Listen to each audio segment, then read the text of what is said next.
Howdy bubs and welcome back. Today we'll be jumping into our next part of our breakout game, and before we get started onto our main challenges today of doing our power-ups and learning about alarms, I'm going to first help us start organizing our sprites as we're slowly getting more and more of them getting started. A way that you can create folders within your directory is you can actually just right click inside of any of your directories. I want to create a group, and then I could label this group whatever I want. And so for instance, this is the group related to the ball, and so I can grab these 4 items and place them inside of here. Then I can create another group related to the block, throw in all the block sprites there, and then create another group for our power up.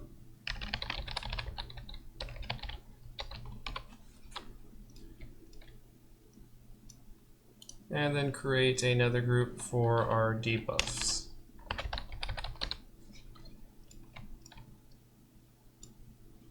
And these other things can stay out here unless you of course have multiple versions, and then in that case maybe making a group would be the most appropriate action to take there. Looking at our power-ups and our debuffs, I have created 6 new sprites here. We have first our power-up. For the score, my intent is whenever the player picks up this power-up, their score increases by 1.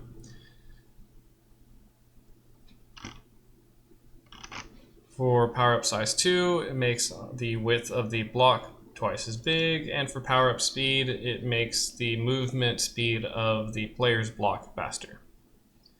Over on the other side for debuffs, we have our score for -1. We have debuff size to be half, your width decreases by half, and then finally debuff speed, the speed at which you are moving, the block left and right, is now reduced. Or however directions you move. Either way, the movement speed is reduced. These are the 6 debuffs and power-ups that I intend on showing how to implement into the game. Now that we have the sprites organized into groups, we're going to go into our block code. To go about doing this, we simply need to do an instance_create event. We can put this in our current layer. And so we're going to be assuming that your block sprite origin is in the middle. You should also make sure that the buffs and debuffs are also centered. You can then just do X and Y, and this should create the buff or debuff in the center of the block that was just destroyed. If we have this, then we're just going to do it on the same layer that it currently is on, and then now specify the object. And so we're going to create this object momentarily, but the object that we will create is simply going to be obj_drop. This will be either the buff or debuff that gets dropped from the item. So right now it's blue because it doesn't exist yet, but now that we have this line, as soon as the block gets destroyed, it will create an object drop. Now over in objects, we're going to create the object drop, obj_drop. This event is going to tell us what we are creating here. And so choose buff or debuff, or power up, more so, power up or debuff. The simplest way to run through this would simply be to assign a certain set of numbers across the board for each of these buffs and debuffs. I am going to choose to use a simple list of 1 through 3 are debuffs, and then 4 through 10 are buffs. So now we can just I'll do drop choice will be simply equal to a random range. We need integers. I believe it's just I random range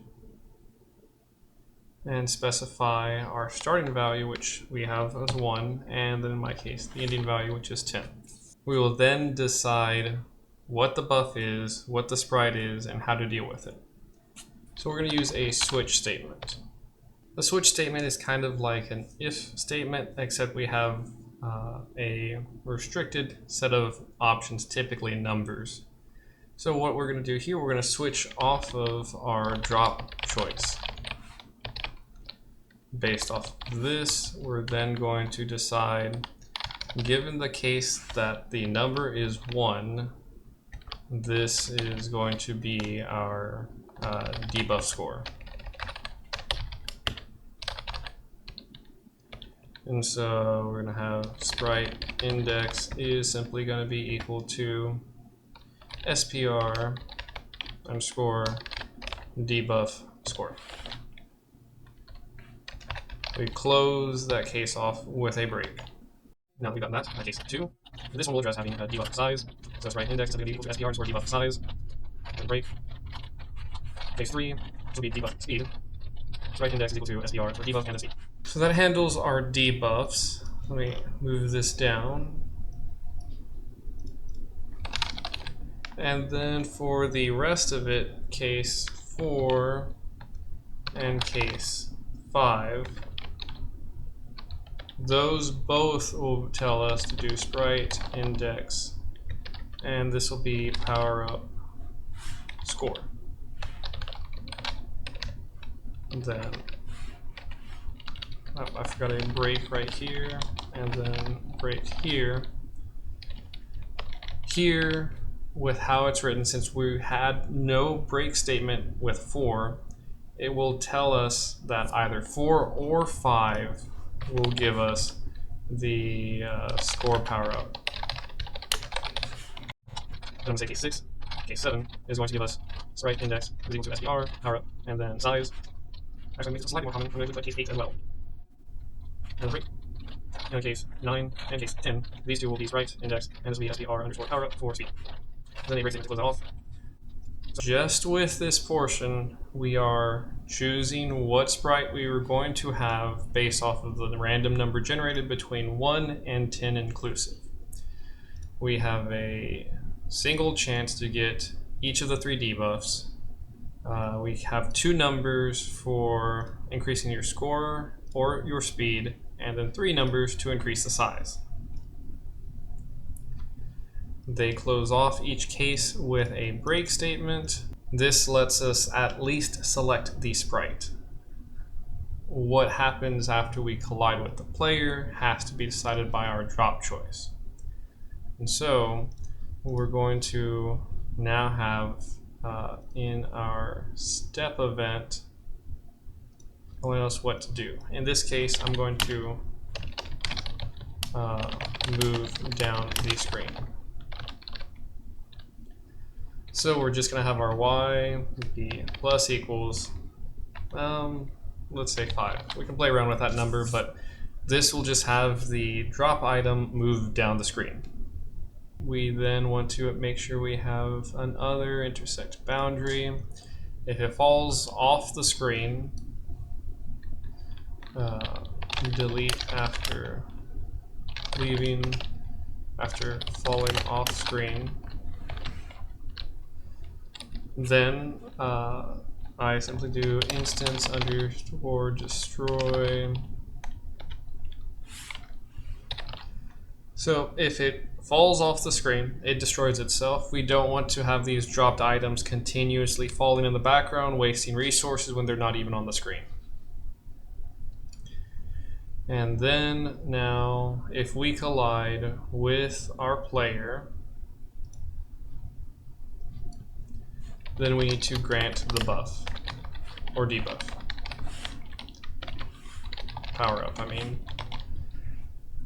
So, this is where we go back to our case structure, our switch. So, let's grab our switch case structure, paste it into the player. Now we have our overall layout for doing something for each of the different cases. However, we don't need the sprite assignment because we're going to be instead assigning an actual effect. go ahead and just make sure the comments, I know power up size, and then power up speed. So now that I have the template laid out, I'm going to have to place all of this inside of a with statement. Other. I'm gonna indent this whole thing over and add one close bracket. I'm gonna specify other, and this other is actually referring to the original, ourself. So based off of our drop choice, the item that we're colliding with, the player is going to have something happen to them. In this case, alarm 0. So this means the first alarm, the first timer that the game has assigned to the player object is going to run for this many steps. Just to help out with the math, I'm going to specify up here number of seconds. If we want all buffs to be the same length, we can use this. Otherwise, you can manually go in and do the math for yourself. I want all of my buffs to run for about 5 seconds. And so for us to achieve that, I'm going to have 60, the number of frames that the game should be running per second. So that's the number of steps that should be running every second. 60 times 5. Again, this is not going to be perfect, but this will be close enough. And so I'm going to rename this to steps. So this is for 5 seconds. We can go ahead and call this var just so that way it's satisfied. Var just means that this exists only in this space as opposed to anywhere else. They're useful for helper variables. That way the game doesn't keep track of them beyond the scope. So this is for the debuffing the score. Debuffing size, I'm going to set this to alarm 1. This is going to be alarm 2. This is going to be alarm 3. Alarm 4. And alarm 5. So that means all these will occur for at least 5 seconds. In the case of debuffing the score, we're just going to reduce how high the player score can go up. In the case of debuffing the size, we actually want to shrink the size of the player. So that's actually handled right here. obj underscore player.xscale, image x scale is going to be equal to 0.5. This will be telling it to be half as wide. This will kind of actually shrink the sprite image and kind of like squash it. So just be aware of that. It might look a little funny. You'll mess around with it as you see fit. You can also reduce the Y scale as well if you'd like to. I'm just doing this for the time being. Over in the alarm, it'll address what to do after the period of time has passed. In this case, this will tell it to go back to its normal size. Debuffing the speed is going to involve a little bit more code. And so we're going to just specify a variable called movement is going to be equal to something less than it was before. I'm going to simply set it to be equal to 1. So that way we would move very slow. We're going to have to end up rewriting the player a little bit to compensate for this. Alarm 3, dealing with power up the score, is again going to have to modify other things, and we'll address that later. Power up size, well, this is simply this same bit of code, but changed slightly. Rather than it being set to 0.5 or half, it's going to be set to 2, so twice as big.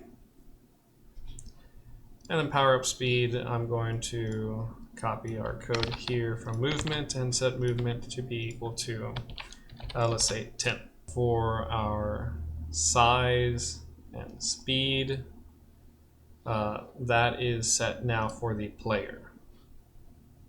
For score, we're going to have to actually go over to obj score and keep track of it there. So obj underscore score dot bonus is going to be set equal to -1 here. And over here, obj score bonus is going to be set equal to 1. Now we have everything done on our collisions switch statement.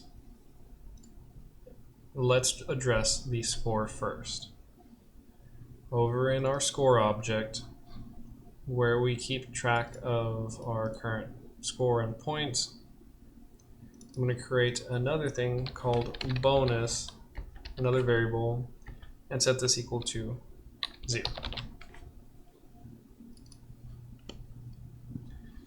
Over in our blocks, whenever we're destroyed, that's whenever we add these scores. I'm going to specify here to also add obj underscore score dot bonus. This will specify for the score to increase by not just 1 because it's hit a block, but whatever the current bonus value is. If our score has a bonus value of 0, which it should have by default, then it's not an issue. But if we have collided with our power-up or debuff, the bonus is going to be slightly different. It'll either be -1 or a +1. So you get slightly more or no points at all. The movement is the other thing we have to slightly modify. If we go back into our player for our key events, key left, right, and in your case up and down. I didn't include up and down since I just wanted my player to move left and right. I'm going to specify over in our create event, our movement is going to be equal to 5 by default. In my key left event, or key down A, for movement left, rather than -5, I'm going to do minus movement. Also do that over in our key down event as well. Now whenever the movement gets modified, either reduced down to 1 or increased up to 10, it will correctly move to the left and right, either slower or faster. Now that we've addressed all of the either object score components or the player movement component, now is the time to take a look at the alarms. Going over to our player, we're going to add several alarms. 0. This is the alarm for, let's take a look up above. So this is debuffing our score. So back over to the player, this will be score debuff. When the alarm is complete, the way this works is it is triggered the moment this line of code runs. It tells it, set the timer for this alarm chunk of code to fire after 30 frames. After 30 frames are done, this is score debuff turn off. This tells it to turn off the score debuff. And so that means we need to specify object score dot bonus is now going to be set equal to 0. It will no longer have an increase or decrease. We will do the same thing with alarm 1. In the case of alarm 1 triggering, if we look back up above, alarm 1 specifies debuff size, so our image X scale. So this reset size image underscore X scale is going to be set back to 1. Alarm 2, so alarm number 2, reset speed,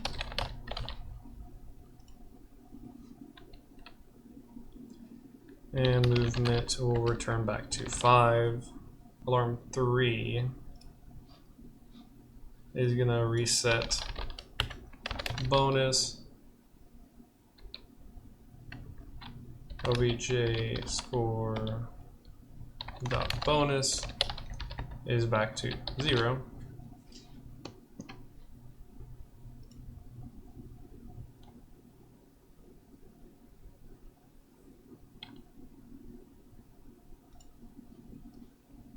alarm 4, so reset scale.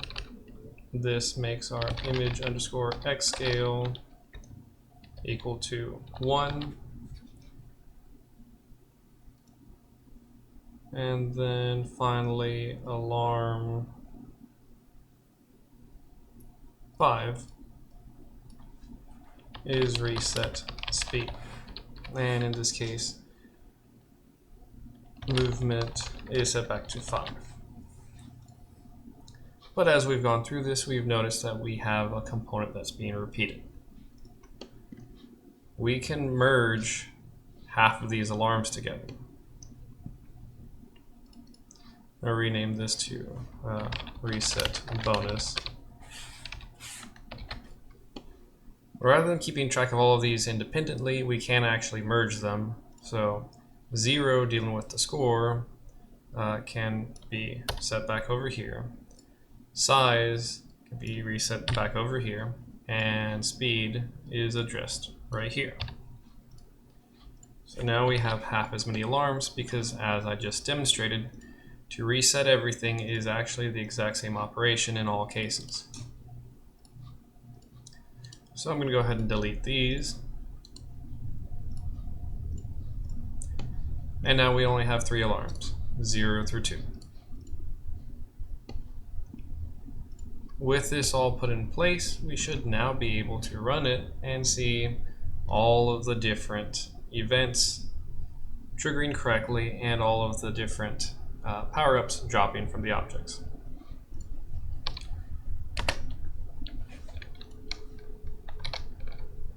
So that should make me slightly smaller.